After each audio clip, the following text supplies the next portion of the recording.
Salam əziz musiqili an izləyiciləri. Bu gün sizinlə ellipsis mövzusu haqqında danışacağıq. Gəlin həm nəzəriyyədə, həm də əsasən harmoniyada qarşımıza çıxan bu mövzunu xatırlayaq və bilək ki, bu nədir? Ellipsis əslində Yunan sözüdür və tərcüməsi çatışmazlığı, buraxılma, düşmə kimi bir neçə dənə sözdən də tərcümə edilir. Əslində mənasına baxanda hər hansı bir gözlənilməz akordun onun funksional davamı olmayan başqa bir akordla əvəz edilməsini nəzərdə tutan bir dövriyyədir. Yəni bir harmonik dövriyyədir ellipsis. Başqa sözlə, daha sadə sözlə desək, əgər ellipsis normalda müəyyən bir mahiyyət etibarilə akordların funksional hərəkəti var. Məsəl üçün tonika, subdominanta, dominanta, düzdürmü? Tonika, subdominanta, dominantanın müəyyən bir ardıcıllığı var ki, ellipsis o ardıcıllığın pozulmasıdır. Yəni tutaq ki, hər hansı bir tonallıqda olan, misal üçün do majorda dominant septakord düşünün. Dominant septakordun normalda biz necə istəyirik? Tonikaya həllini istəyirik, düzdürmü? Lakin ellipsis zamanı biz do majorda tonikaya həllini görmürük. Ya yeni bir akord, həlli artıq olmayan yeni bir akordu görürük. Ya da başqa bir tonallıqda misal üçün yeni bir akord. Bu zaman daha çox dominanta vasitəsilə olduğunu görə bilərik. Misal üçün, gəlin bu danışdığım əsasən bir nömrəyə baxaq. Hal-hazırda ekranda Edvard Griegin Nocturne, yəni daha dəqiq desək, Opus 54 nömrə 4-də olan do major Nocturne canlanır və bunu bir qədər yaxınlaşdırmaq istəyirəm, ellipsis anlayışını daha dəqiq anlamaq üçün. Deməli, dedik ki, ellipsis əslində mahiyyət etibarilə funksional akord hərəkətinin pozulmasıdır. Məsəl üçün, do major tonallığında dominant septakord görürük. Nədir do majorda dominant septakord? Sol, si, re, fa. Sağ əllə sol əli birləşdirsəniz, sol, fa, si, re akordunu görəcəksiniz. Əvvəl sol, fa, sol, si ilə, sonra re də əvəz olunur. Normalda siz bunun həllini istəyirsiniz. İfa zamanında, dinlədiyinizdə də. Lakin bu ellipsis zamanı onun həlli olmur. Əksinə, başqa bir tonallıqda və yaxud da öz tonallıqda da ola bilər. Müxtəlif nümunələrə baxacaq. Misal üçün, burada fa majorda görürüz. Fa majorda dominant ters kvart akorda keçdi. Deməli, həll eləmədi. Zəncirvari dominantaları gördük.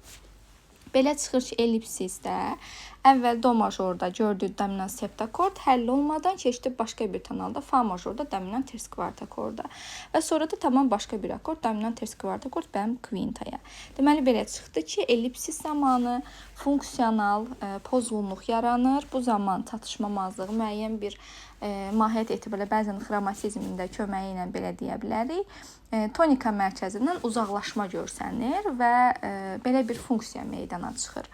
Biz artıq müəyyən səviyyədə bu funksiya ilə tanış olduq. Azdan çoxdan ən azından məlumatımız oldu deyə bilərik. Və ellipsisin bir çox xüsusiyyətləri var. Nədir bu xüsusiyyətlər? Bunları belə də deyə bilərsiniz ki, bu xüsusiyyətlərdən birincisi onun tonikaya həll edilməməsi, tonikadan həllinə uzaq olması və müəyyən bir axıcılıq, müəyyən bir hərəkətlilik, qeyri-sabitlik hissinin yaranmasıdır əslində.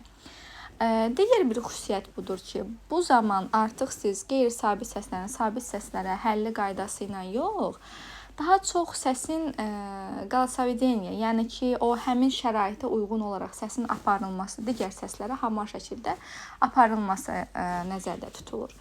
Daha bir xüsusiyyət bundan ibarətdir ki, bu cür ellipsis ardıcıllıqlarında funksional əlaqələr demək olar ki, görsənmir və bu biraz da əslində əsərin öz tərkibindən asılı olan, yəni onun musiqi kontekstindən asılı olan bir şeydir.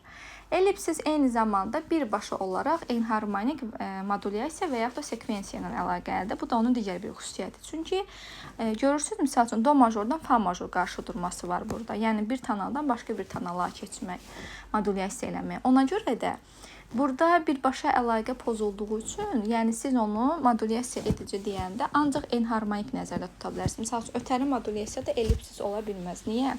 Çünki ötəri modulyasiyada birinci dərəcədə ancaq qohum tonalıqlara gedirsiniz. Bu ellipsis xarakterinə uyğun deyil.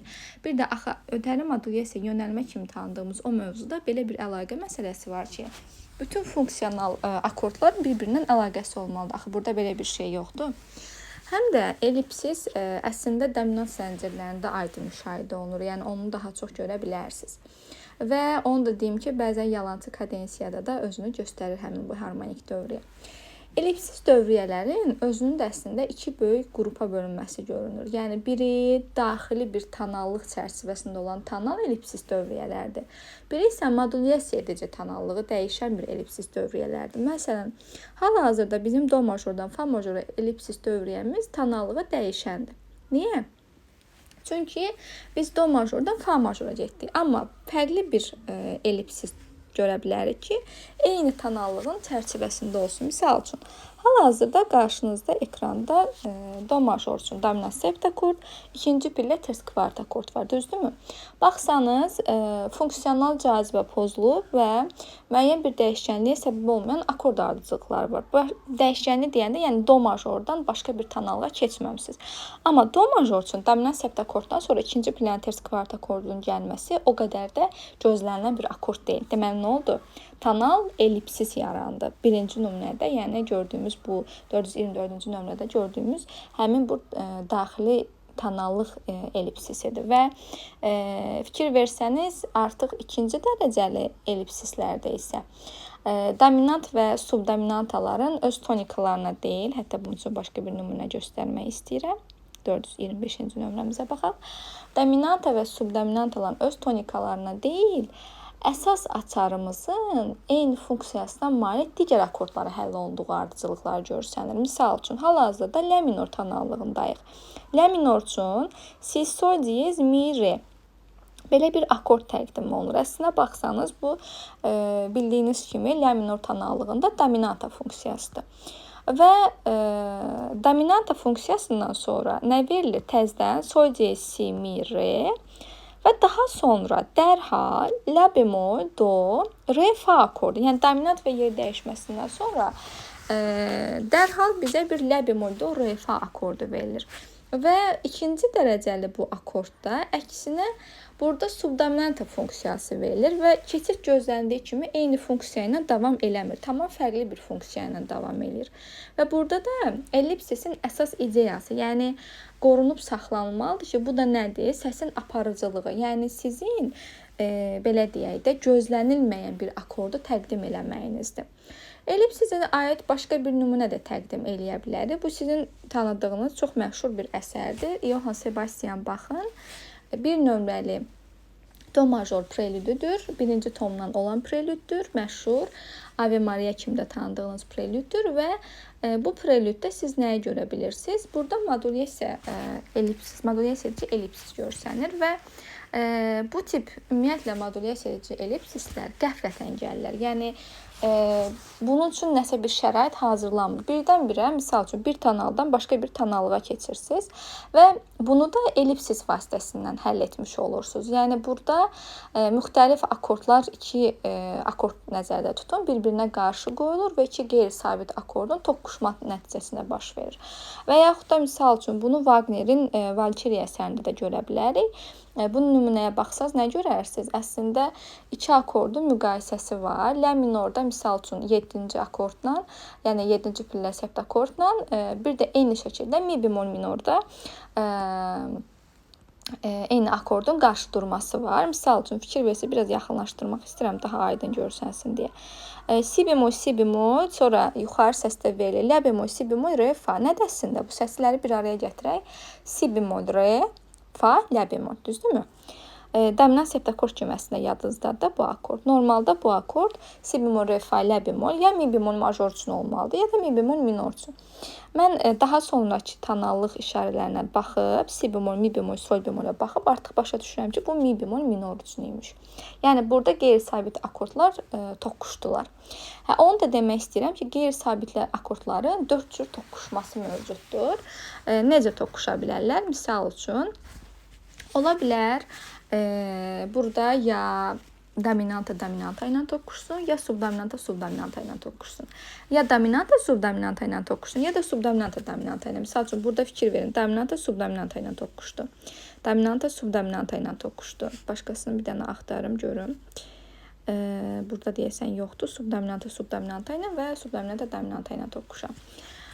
Və əlbəttə bir şey də qeyd etmək istəyirəm ki, Ümumiyyətlə modulyasiya edici ellipsislərin 4 variantı hamısı da yəni özünü göstərə bilər. Burada bir not nümunəsi tapmaq istəyirdim sizin üçün. Aha, tapdım. Həmin bu nümunəyə baxın. Misal üçün bu modulyasiya edici ellipsisdir və fikir versəz əslində 4 variantda özünü göstərəcək. Birincidən başlayıram, A variantı. Hal-hazırda qarşımızda do minor tonallığı var. Do minor tonallığı üçün do, sol, mi bemol, do tonikadır. Sonra gəlir fa, sol, re, si bikar. Yəni do minor tonallığı üçün dominant sekund akordu. Normalda həll olmalıdır tonika sekst akorduna, amma həll edilmir. Fikir verin, mi, sol, diz, re, si akorduna verilir. Yəni la minor tonallığı üçün dominanta verilir. Yəni la minor tonallığı üçün dominant septakord verilir. Deməli, do minor üçün dominant sekund akord, sonra la minor üçün dominant septakord. Yəni həllini tapmadı.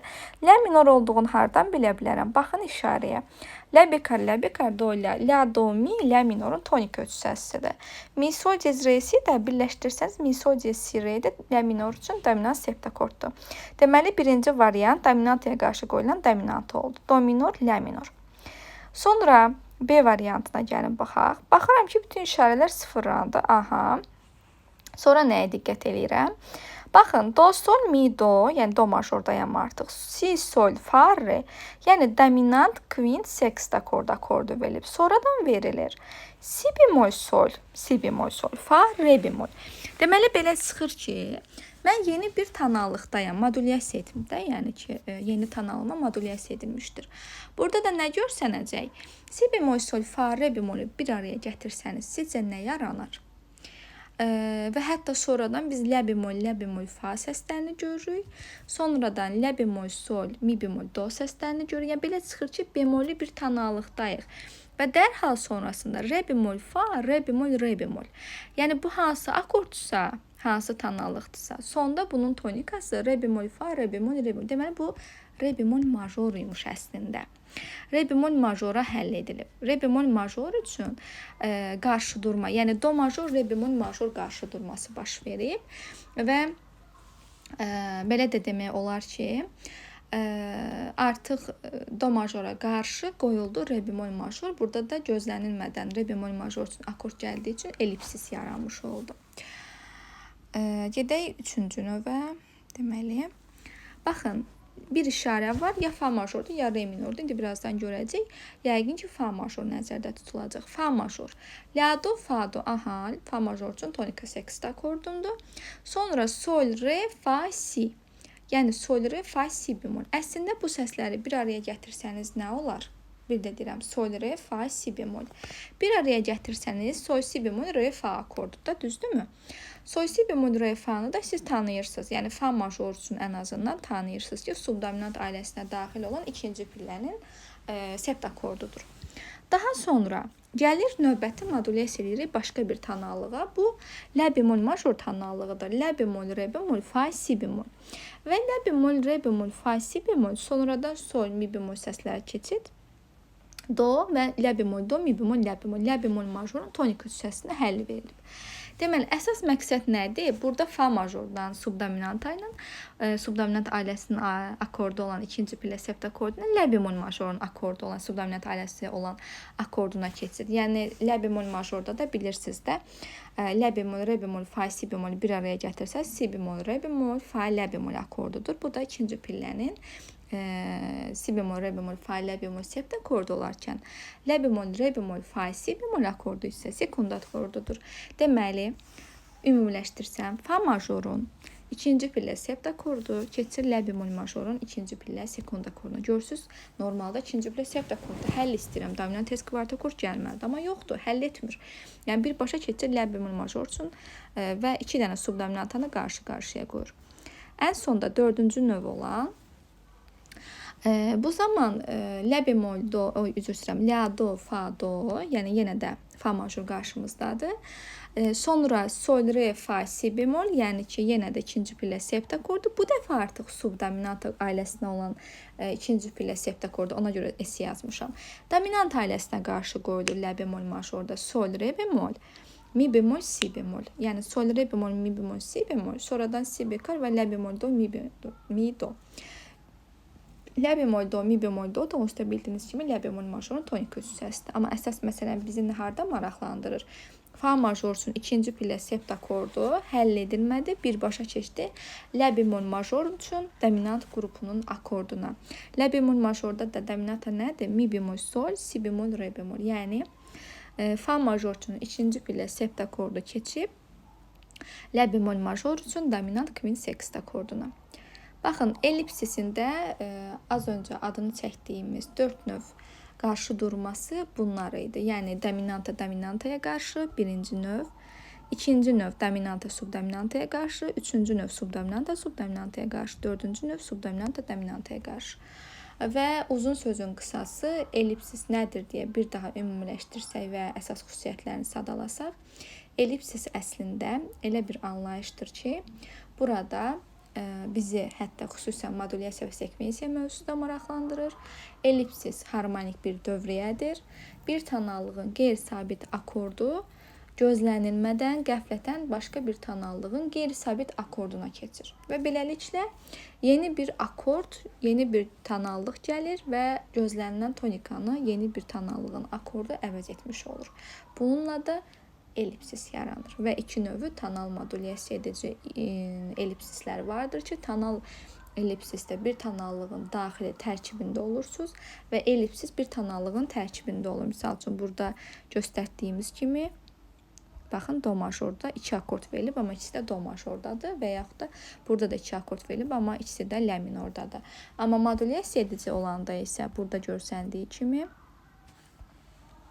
do minordan üzr istəyirəm, misal üçün la minora keçdik. Burada artıq tonallıq dəyişmiş olur. Ümid edirəm ki, ellipsis mövzusu sizə aydın oldu. Əsas odur ki, zincirlərə diqqət edin, dominanta zincirlərinə, modulyasiyaya diqqət edin və unutmayın ki, bir yerdə ellipsis mövzu varsa, deməli orada gözlənilmədən bir akord gəlməlidir. Həllər olmadan və yeni bir tonallığın qeyri-sabit akorduna keçirilmək lazımdır. Əgər suallarınız olsa, videonun şərh bölməsinə yaza bilərsiniz. Bəyənsəniz, abunə olsanız bizim üçün də çox gözəl olar. Çünki sizin bəyənməniz, abunə olmanız bizə ilham verir, motivasiyamızı yüksəldir və hansı mövzunu istəyirsinizsə izahını videonun altında yazsanız sizə daha çox köməkliyimiz dəyər.